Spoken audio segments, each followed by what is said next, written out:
before we end the show, I want to get your boys' opinion on what Todd Boehly has been saying about his ideas to push Chelsea and what his ideas could be as an ownership group to create a multi-team, multi-dimensional, multi-city, multi-group, multi-opportunity, similar to what we see with similar to what we see with City Football Group. I mean, there are so many clubs who are trying to do this motto. It's not easy to do. But some who do have success, like Red Bull and like City Football Group, there's a lot of money to be made. But let's touch also upon the All-Star game that I know Nigel's really happy about. Nigel, you can go first. No. I'm gonna let Mike go first. Then I'm gonna come in at the end. I'm gonna come in with a knockout. Go on, Mike. It's all yours. So, I think when you're the new kid on the block, I liken it to going into a new club, right? You're the new kid, new transfer. You don't come in swinging in with ideas. You literally just got here. You sacked your manager. You have more problems to sort out in your own backyard. I just think the timing of this ahead of them playing Champions League, I think the timing of it ahead of them playing another Premier League match, I think it's a bit rash to come out with something like this. And I also want to point out, and it's not to poo-poo, another French word I'm using in preparation of the trip abroad, on Todd Boehly and Chelsea, this is the same Todd Boehly who thought Kevin De Bruyne and Mohamed Salah were potential academy players for Chelsea. I'm just going to leave it there, Nigel. I'm just going to toss this over to you, Nigel, because I can't right now. I can't. Well, I would like to say to this, Ian, I think that Todd Boehly is really making Chelsea going to be one of the most hated clubs in British football. Because for me, I don't mind evolution of the game, but there's certain things you should not mess with. And Ian knows it as well. And Mike, I'm sure you've got friends who will know this. Do not mess with English and British people's football clubs. If you're an owner, you're an owner. And I don't understand how Todd Boehly doesn't look to see the problems that the Glazer family are going through at Manchester United. With all the money that they have and all these financial structures, fans don't care how wealthy or rich you are when you own their football team. If you're not competing to win Champions League and Premier League titles, they will turn on you quick. They do not care about how wealthy you are. They're not interested.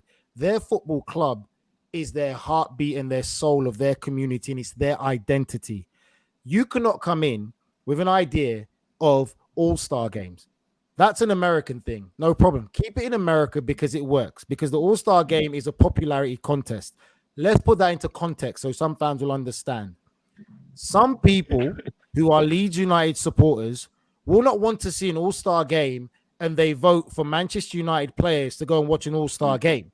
It goes against everything they stand for supporting Leeds United. And this is the thing that Todd Boehly, I think, needs to have a greater understanding about what football clubs means to fans and communities. We have no problem coming to America, watching all-star games in America, watching NFL, because that's your culture and what you've grown up in. But don't come to England and the Premier League and telling people what they should do and how we should have all-star games and all the celebrity that comes with it, because that's not real football. That's not what really football fans care about, because they will turn on you and an owner very quickly. Even though Manchester United started to do well, we've seen it as well. Fans are still protesting because they want the Glazers out, because they're not footballing people.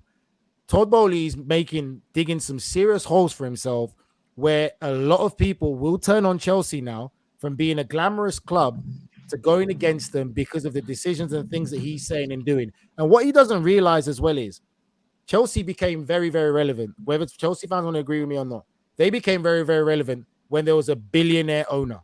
I lived in London. I grew up there. I never saw a Chelsea shirt until a billionaire owner came into place. Then they were signing Marcel Desailly, Gianfranco Zola. Then everyone was a Chelsea fan. Then the glamorous Chelsea became alive. He brought a lot of success to that club. Champions League title, Premier League title. That's what Todd Boehly needs to concentrate on. This isn't just a play toy for him, because Chelsea fans will quickly turn on him and he can sell that club to very willing buyers from around the world who are more football orientated and football educated than he is. Nigel, this is going to turn into a 2-hour show. If you keep going, if we just let you talk, it's going to turn into a 2-hour show. Listen, I got to jump in here. All right? We must not forget. Obviously, it's an old school mentality to say, this is our football, and you've got to be very careful changing the game. But let's not forget what you just said there. Abramovich changed the game completely. He's changed the game by dumping a whole load of money into it. You talk about all the superstars who came to town. I mean, this is an American ownership group who want to do things their way. Believe it or not, they're going to try, whether you like it or not, Nigel, to do all these things. And one last thing, we must not forget this. This has now become a business more than ever before. People are making money. They're looking at football. They're looking at an opportunity to develop football clubs, their branding, whatever they can do to try and develop to make more and more money and take more control over this game, they will do. Like CFG, if you look at City Football Group in particular, they have 9 teams around the world now. Then you've got the Red Bull system, who have maybe 5 or 6 teams around the world. And don't think for 1 minute it's not to try and push these clubs who are in either the Premier League or in the Bundesliga, their top teams, their main teams, all the young talent to their teams to have success, and all the young talent to sell on for a profit, for money. They're scouting so many players now. They have a grab on almost all of the local areas around where their clubs are in multiple countries, in multiple continents around the world. So don't think that the Super League has gone away, Nigel. Do not think that. No. Do not think that Todd Boehly is going to step away for 1 minute about his All-Star. Hold on 1 second. I'll let you talk for an hour. I'm going to finish my point. Oh, boy. Todd Boehly, I think, will be a good thing for Chelsea Football Club. It's been a controversial start, I believe so, but he's trying to be different. He's trying to change things up and make Chelsea last longer and be more successful as a business, but also as a football club as well. Okay, let's just see how successful it becomes, because if you're not winning, you ain't successful in England. My thing is this: I don't disagree with the motto of more than one club and the feeder system like what Man City has. No problem.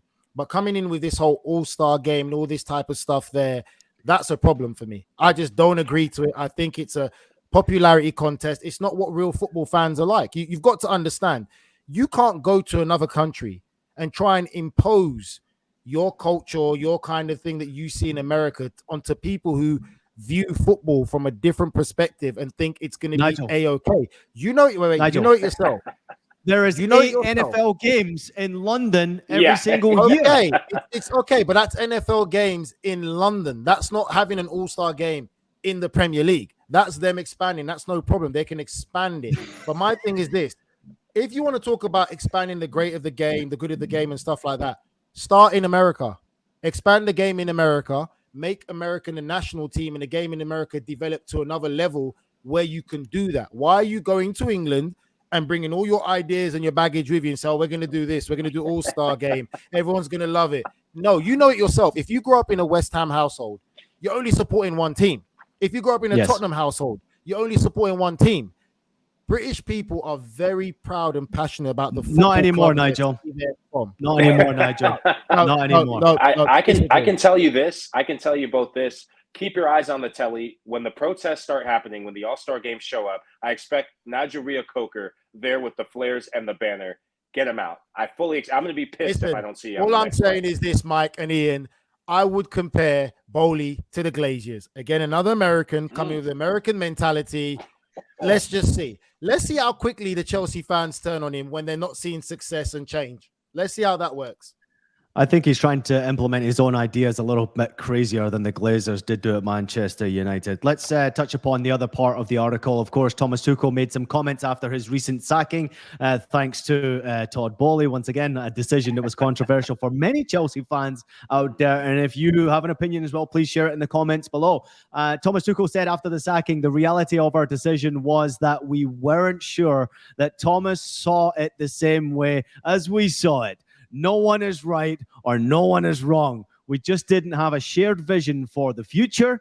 It wasn't about Zagreb. It was about the shared vision for what we wanted Chelsea to look like. It wasn't a decision that was made because of a single win or a loss. It was a decision that we thought was the right vision for the club. So that was on the Thomas Tuchel decision to fire him. What do you think about that right there? I mean, he certainly is an opinionated man who's clearly implemented his own ideas very quickly on it. But Thomas Tuchel also has shared some opinion as well and clearly disappointed at the decision. You want to start, Mike? You go first, mate. I'm just going to give it a killer blow.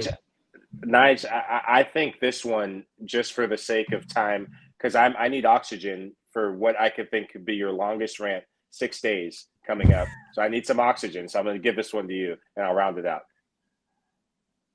That just means to me, Thomas Tuchel wasn't going to be a yes man. That's what it is.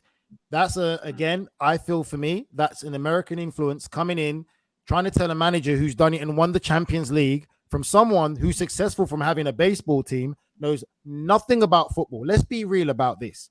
Todd Boehly knows nothing about football. He's about as new a fan as you can find. You've got a manager who's done this his entire life, won Champions League, managed the best in the world, and you're going to tell him we didn't share the same vision. No, it's you don't understand football. You want to implement your own vision. But again, let's just let this unravel. Give Chelsea time, because right about now, Chelsea Football Club, Todd Boehly is digging its own grave. So let's just leave it at that. I find it very interesting in how we even got here. So Thomas Tuchel, that's the American way of saying Tuchel, was a dead man walking. He was a dead man walking. Whenever you are affiliated, I mean, he was the figurehead of the club. Abramovich, gone. Petr Cech, gone. The sporting director, gone. So he was the figurehead of the club during its most just awful time in modern history, right? When a new manager or owner, comes in, you are still associated with the last regime, and they will find any which way to clean house. And he was the last remnant of what was before they can start and fully claim this to be their project.